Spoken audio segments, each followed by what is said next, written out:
Hello everyone, मैं दीपक sir DLC education अड्डा में आप सभी का स्वागत करता हूं। डिस्कस करने वाला हूं फैक्टराइजेशन। तो फैक्टराइजेशन ये सीरीज अभी स्टार्ट होने वाला है और इसमें वेरियस टाइप के प्रॉब्लम को मैं सॉल्व करने वाला हूं।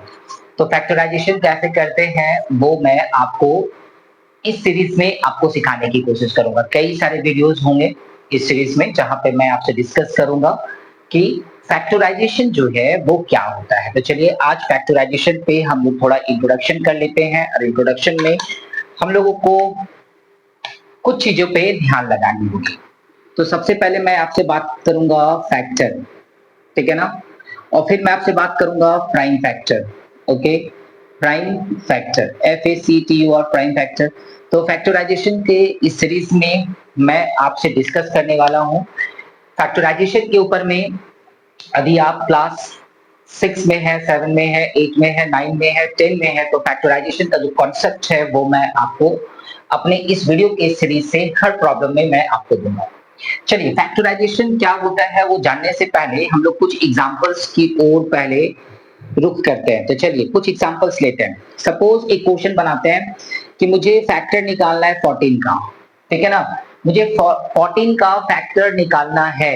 तो प्रॉब्लम क्या है वो समझने की कोशिश करते हैं। बोला गया है फाइंड फैक्टर, क्या लिखा है, फाइंड फैक्टर्स। ओके, तो इस 14 का फैक्टर क्या क्या होगा ये जानने के लिए आपको चेक करना होगा कि ये किसके किसके टेबल में आता है या किसके किसके पहाड़ा में आता है। तो ये 1 के टेबल से 1 के टेबल में आता है, 2 के टेबल में आता है, इसके बाद 3, 4, 5, 6 के टेबल में नहीं आता है, फिर ये 7 के टेबल में आता है और हर नंबर अपने टेबल में आता है, ठीक है ना। तो आप देख सकते हैं मैंने 14 के फैक्टर निकाले हैं, 1, 2, 7, 14, ठीक है, 1, 2, 7, 14। ऐसे ही आप अलग अलग नंबर के फैक्टर निकाल सकते हैं। जैसे देखिए मैं 16 ले रहा हूं, तो 16 किसके टेबल में आता है, 1 के टेबल में आता है, फिर ये 2 के टेबल में आता है, 3 के टेबल में 16 नहीं आता है, फिर ये 4 के टेबल में आता है, 5, 6, 7 में नहीं आता है, फिर ये 8 के टेबल में आता है और इसके बाद डायरेक्ट ये खुद के टेबल में आता है, ठीक है ना। तो इस तरह से नंबर का हम लोग फैक्टर निकालते हैं। फैक्टर, फैक्टर मींस कि वो कौन कौन से नंबर से डिविजिबल है। अभी हम बात करें यहाँ पे कुछ और चीजों की, तो हम लोग यहाँ पे कह सकते हैं कि 14 is a multiple, 14 is a multiple of 1, 2, 7, 14। और यहाँ पे हम लोग बोलेंगे 1, 2, 7, 14 इज ए फैक्टर ऑफ 14। तो 2 पॉइंट आपको समझ में आ गया होगा। क्या कह रहा है, अभी 14 की बात करो तो 14 इज ए मल्टीपल ऑफ 1, 2, 7, 14 और 16 की बात करो तो 16 क्या है, ये भी मल्टीपल है 1, 2, 4, 8, 16। लेकिन अपोजिट वाले की बात करो तो 1, 2, 4, 8, 16 क्या है, वो फैक्टर है किसका, 16 का, ठीक है ना। तो इस तरह से ये एक एग्जांपल हो गया हमारा कंप्लीट, जहां पे मैंने आपको बताया कि फैक्टर क्या होता है, किसी नंबर का फैक्टर क्या होता है। तो किसी नंबर का फैक्टर क्या होता है, वो किस किस नंबर से डिविजिबल है, जिस जिस नंबर से वो डिविजिबल होगा आप उसको बोल देंगे कि वो उसका फैक्टर है। चलिए, तो ये थे फैक्टर के बारे में, ठीक है ना। यहां से मैं आपको एक छोटा सा इंफॉर्मेशन मैं आपको दे दूं। आप जब फैक्टर निकालते हैं, आप जब फैक्टर निकालते हैं तो ऐसे कई नंबर के आप फैक्टर निकालते हैं, राइट, कई नंबर के आप फैक्टर निकालते हैं। चलिए कुछ एग्जांपल में ले लेते हैं। सपोज मैंने 5 का फैक्टर निकाला, किसके टेबल में आएगा, 1 और इटसेल्फ।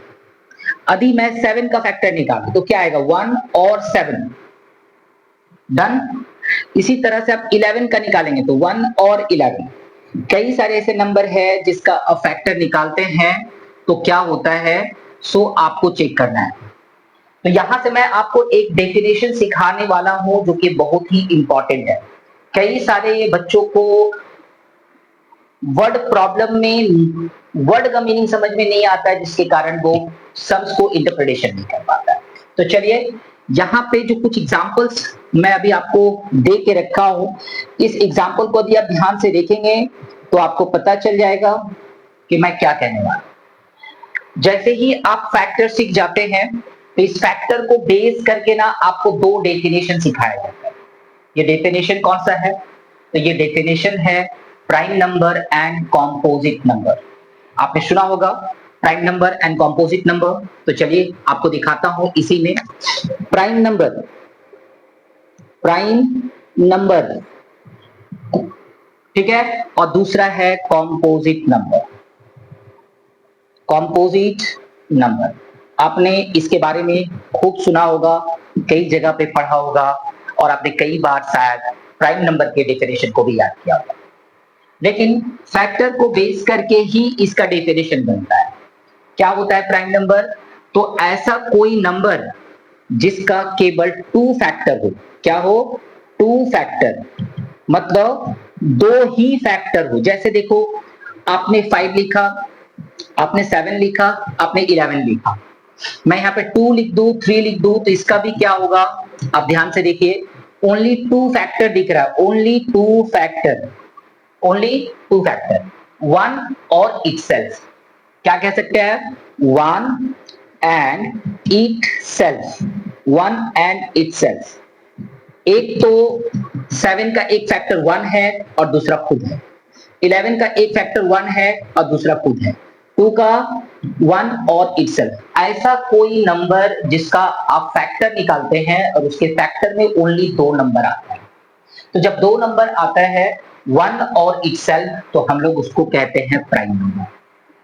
और दो से ज्यादा फैक्टर हो जाए, more than two, more than two factor, दो फैक्टर से यदि ज्यादा हो जाए, टू फैक्टर से ज्यादा हो जाए, है ना, ऐसे यहां भी लगा देते हैं। मोर देन टू फैक्टर, दो फैक्टर से यदि ज्यादा हो जाए तो आप उसे कॉम्पोजिट नंबर कहते हैं। यानी आप 14 को क्या बोलेंगे?